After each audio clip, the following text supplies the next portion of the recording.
Medrash in Eicha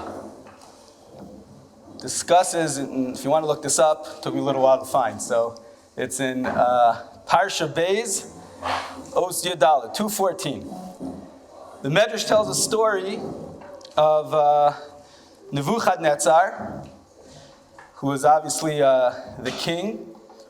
And Nebuchadnezzar, when Yoyachin, when he was the king of Judah, when he went into exile, so Nebuchadnezzar appointed Tzidkiyahu as the ruler of 5 other different kings. Okay? Now, Tzidkiyahu had access. People talk about they always want access, okay? He had access. He had access to Nebuchadnezzar. In, out, in, out. When things were a little Hamish by Nebuchadnezzar, he was there as well. And one time, he walked in there and he saw Nebuchadnezzar eating a live rabbit. Now that's considered disgusting, just in case you didn't know. So Nebuchadnezzar was a little embarrassed that here it is, Tzidkiyahu walks in and he sees him doing this disgusting act. So he made Tzidkiyahu swear that he wouldn't tell anyone. And Tzidkiyahu took an oath, a real oath, one that has halachic binding relevance, and it talks about how he made this oath, but he was in. He's not going to go ahead and tell this story. Not going to tell anyone. Okay. Now, the commentaries on the Medrash explain that this really distraught Tzidkiyahu very, very much. It was very hard for him to hold this secret back from telling anyone, and even interfered with his learning and other things that he was doing. So he went ahead and he was matir the oath. Matir the oath means he went in front of a Beis Din. He said over the oath, he said that he didn't realize that it was going to be so hard for him to keep, etc. And they allowed him to go back on this oath to allow him to reveal it if necessary. Okay. So he held that in his back pocket. It relieved the pressure. Then, these 5 kings that Tzidkiyahu was ruling over, they didn't like the fact that Tzidkiyahu was ruling over them. So they started pestering him to try to get him to do something wrong so they could get him in trouble. Tzidkiyahu was in charge of them. If he could get them in trouble, they could get him in trouble, so then they could remove him, right? So they said to him, "V'amrilei ya yelei malchusa l'Nebuchadnezzar, elalach ya malchusa." The 5 kings said to Tzidkiyahu, it's not proper that the kingship should be with Nebuchadnezzar. You should really be the king, because you're a descendant of King David, who the kingship belonged to. And Tzidkiyahu fell into their trap, and he also started to ridicule Nebuchadnezzar. And they got him going. He fell into the trap, and he said, "You won't believe it. Nebuchadnezzar ate a live rabbit." And they got him exactly where they wanted. Really? So then the Medrash continues and says that they went to Nebuchadnezzar and said, "There's this Jew that's telling people that you did these types of things. This guy that used to be in and out by you, he saw everything that happened to you. They're going out and telling the secrets, telling what happened." So Nebuchadnezzar, I can't believe it. So what did he do? He went to see where the Sanhedrin were sitting. And he got there and he saw that these people were very, very regal and distinguished looking people. He said, "Get chairs. We have to get chairs for the Sanhedrin. They have to sit. They can't sit in proper chairs." And then he asked them a question. He said, start telling me a little bit about your Torah. So they start telling him things. And then he says, now what would happen? In each parsha they would tell him one thing. And then he said, how about nidarim, oaths? When someone takes an oath, so is there ever a way that you could get out of an oath? So they said, yeah. He could go back and we could be matir the neder. The courts could go ahead and relinquish the obligation to keep that oath. So he said, I bet you, Sanhedrin, relieved Tzidkiyahu of his oath. He said, get rid of those chairs. Everyone sit on the floor. That's it. We're going to kill the entire Sanhedrin. And the Sanhedrin, they were there. They knew they were in a lot of trouble. Unfortunately, it did not end well for them. And while they were there, the Medrash says, they started to plead to Hashem to save them. Chagru sakim, hitchilu mazkirin zchuso shel Yaakov. So they started to mention the schus, the merit of their forefathers, their ancestor Yaakov. Diksiv vayasem sak b'masnav. That Yaakov, when he found out, this week's parsha, when he found out that Yosef was gone, that Yosef was dead, he wasn't really dead, but he thought he was dead, he had intensive mourning, and he sat with sak b'masnav, he girded himself with sackcloth. Okay. The Beis HaLevi asks, what type of merit was that supposed to be for the Sanhedrin? Okay, the Sanhedrin did something wrong. Well, they didn't do something wrong. They relinquished Tzidkiyahu from his oath. Okay, now they're going to get killed. So now they're like pleading to Hashem, oh, but Yaakov sat, when he mourned for Yosef, he wore sackcloth. And he mourned intensively for his son Yosef. So save us. What's the connection between, a lot of stories we've been learning about Yaakov. Could have said anything. They specifically point the fact that Yaakov mourned for their son Yosef. Well, what's the deal? So basically it says an absolutely incredible idea, and it's very, very practical. Something that I think relates to everyone, and it's something that forever is a challenge in life. As you get older and as you have more responsibilities, this keeps on coming back again and again and again. And it's something that maybe is not spoken about enough, and it's something that we have to work on. The Beis HaLevi says as follows. He says, I don't get it. Let's take a step back for a second. He says, Yehuda lost 2 sons. That's pretty bad. We don't find that intensive mourning. Why was it that specifically Yaakov just mourned and mourned and mourned and mourned about Yosef? Well, why couldn't it end? What was the deal? So he says as follows. He says, because it wasn't just about the loss of a son. Okay, Rahman al-Islam, unfortunately, it happens sometimes.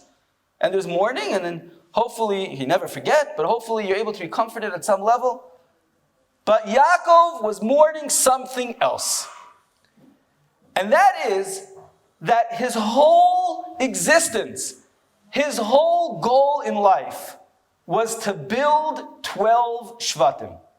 Yaakov knew, he had that dream with the stone, the 12 stones. He knew that he was supposed to have 12 descendants, 12 sons that would be the future of the Jewish people. And that all his efforts was infused into his sons. For example, we find the Ramban writes in Parshas Lech Lecha that both Abraham and Yitzchak, they built a Mizbeach, and the pasuk says, Vayikra b'shem Hashem. They called out the name of God. Abraham called out, he taught people that in the area that didn't know about God. He had to let everyone know, got to know about God. Yitzchak did the exact same thing. Vayikra b'shem Hashem. He called out in the name of God. You should know there's a God, there's a creator. There's someone divine. Yaakov, we don't find that anywhere. Why? So he explains, and Rav Hirsch elaborates on this idea without quoting the Ramban. In this past week's parsha, yesterday's parsha, the pasuk says, Vayikra, a love, I think, that Yaakov said it to himself. Yaakov knew that he had 12 sons that were going to be the future of the Jewish people. He called out to the name of God, but to his kids, he kept it at home. He inspired his family, and that's what it was about. And he knew through that, through building his family in the appropriate way, in the proper way, that will bring out God's name to the rest of the world. The Jewish people are going to be built from here. And he had to inspire and he had to instill all the values that he believed so true in his sons. That's what it was at. Comes along, Yosef disappears. Oh my goodness. Only 11.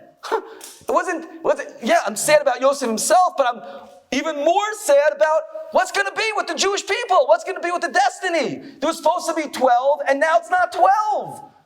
Everything, all the difficulties that Yaakov went through. Now, if you go back through the Chumash or continue learning through the Chumash, everything with Yaakov, you'll see it all in the eyes, through these lenses, that it was all for the Jewish people, the future of the Jewish people. It's gone. The 12 aren't there anymore. What's going to be? And that Yaakov couldn't let go of. And he just sat there and he mourned. But asks the Beis HaLevi, what's the big deal? Just take another wife and have another child. Okay, Yaakov built his 12 with 4 wives, 4 different women.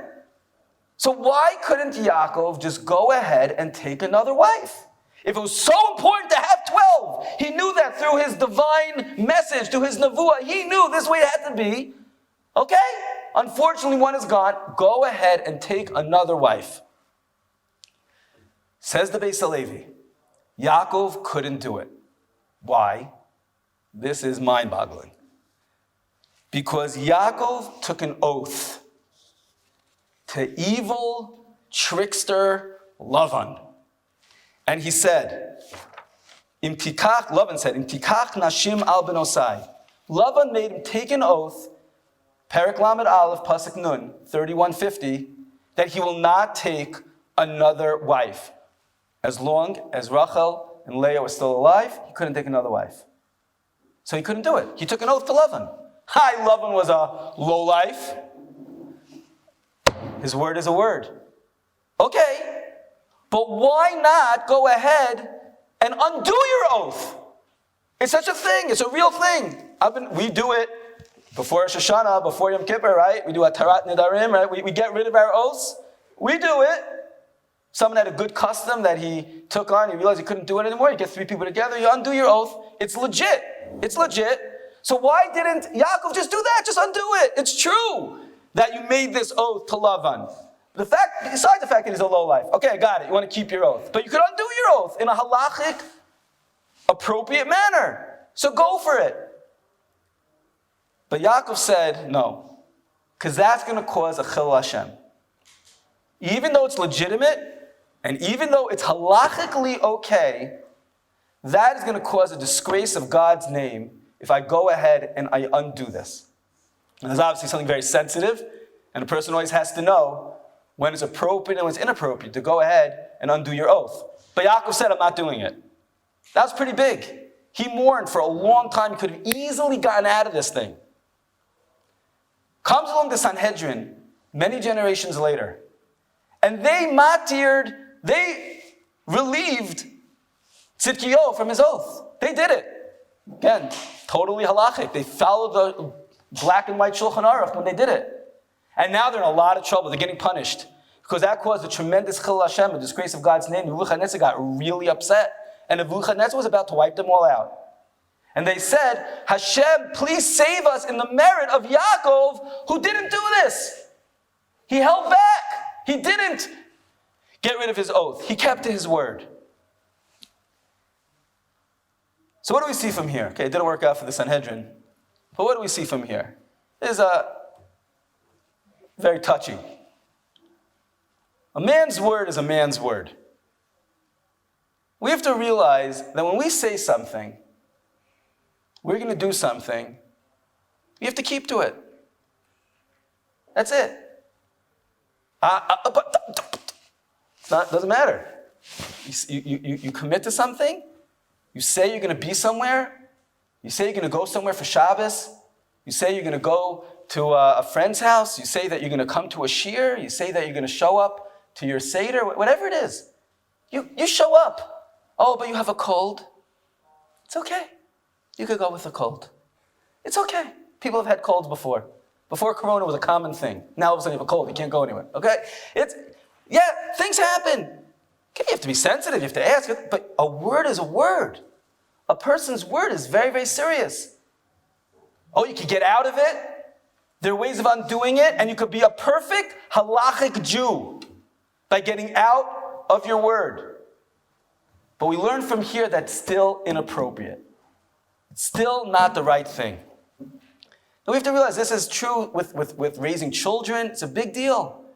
And they say, my child doesn't really know. Okay, I said I'm going to do it, and then, he probably forgot. First of all, he never forgets. Okay, they remind you, even if you think they forgot, they remind you 3 years later that, remember that time that you promised me that you'd give me, candy? You still haven't given it to me. You don't even know what he's talking about. But, okay, a word is a word. You don't realize. I always say when you see it on children, you see how powerful it is. We think we forget these things, but when you say something, you have to keep it. It's a very, very serious thing. It's part of the midah of emes. This was Yaakov's midah. Yaakov's character trait was emes of truth. When you go ahead and you say something, when you commit to something, You have to try to make it happen. Now, I struggle with this myself. Sometimes I'm late to things. Okay, always I'm late to things, whatever. Okay, that's a problem. I'll tell the truth, that's a problem. If I say I'm going to be somewhere at this time, I'm supposed to be there. I'm supposed to have a meeting at this time, I'm supposed to be there. It's something I work on. Okay, I'll be very vulnerable over here and speak it out. But if you say that you're going to be somewhere, you say you're going to do something, you say that you're going to be a guest at someone's house for Shabbos, it can't be that you don't show up. It can't be. It cannot, that can't be. It can't. It can't. You say you're going to do something in a business deal, you do it. You say that you're going to meet someone, you say that you're going to help someone, you do it. I could do something else that's going to be allow me to be more successful. I'm going to do something else that have more benefit. Doesn't matter. The value of a person's word is huge. Is huge. You want to explain to someone why maybe you want to change your mind, you want to discuss with them. That's a different story. But the foundation is that there's a word. I said something. And that's the way it has to be. And it's something that we have to always remember. We have to remind ourselves of this. Tzidkiyahu, it seems from this medrash, made a mistake. It wasn't the right thing and ended up very, very tragic for the Sanhedrin. Yaakov, again, you can't put mad. He made an agreement to Lavan. If you would have asked me, if you called me up, hey, Rabbi, I made an agreement to Lavan. Lavan? Come on. Forget that. He kept his agreement and he didn't even undo it in a halachic way. It's unbelievable. Unbelievable that he did that. And because I had to mourn for years and years and years over Yosef. Guys, we have to let this sink in. It's such a big chiddush. This is the Beis Halevi explains. And we have to try to bring this to heart. We have to think about this in every single little thing that we do. To try to keep to our word. Try to be careful when we commit to something that we could do it.